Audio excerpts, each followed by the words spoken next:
But we begin with new information on that family killed when their plane crashed into a home in Lyon Township. The FAA and the NTSB continue to investigate the crash that took the lives of a father, a mother, and a son. On board that plane, prominent home builder David Campo, his wife Michelle, and their son Dawson, a 2020 graduate of Detroit Catholic Central High School in Novi. Tonight we're hearing from the people who knew them and loved them. Victor Williams is in the Lyon Township neighborhood, and it has been a very tough process for these friends and family. Yes, that's right, Steve. It's been a very tough process indeed. We know that the NTSB and the FAA are continuing to investigate what in the world could have caused this plane to crash into the home right here behind me. But like you said before, we are now finally starting to learn more about the people that were on board, and people are paying tribute.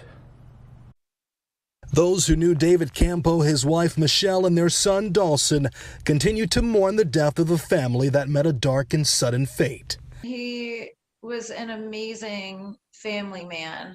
Just his family was first and foremost for him. Sadly, all three would pass away together in the crash that has rocked the entire community.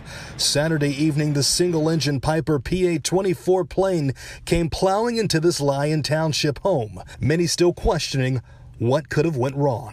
We took many times where we flew on his plane with David. He was a great pilot and just a fun, compassionate guy to be around, and their family.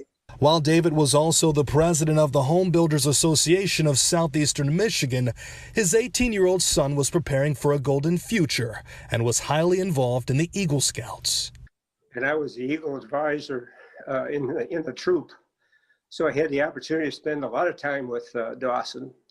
Dawson also recently graduated high school and was taking his education even further. Dawson went to Catholic Central. He was a very accomplished young man. He basically ran cross country, did well in his academics. He's currently a freshman at Michigan State, or was currently. But there's no telling the work that he or his father would have accomplished.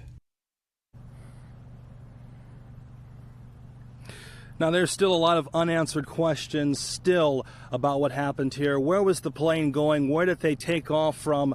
And even more, we're going to be going over those questions and what we look forward to hearing back from the FAA and the NTSB coming up tomorrow. Victor Williams, Local 4, back to you. So sad. Thank you, Victor.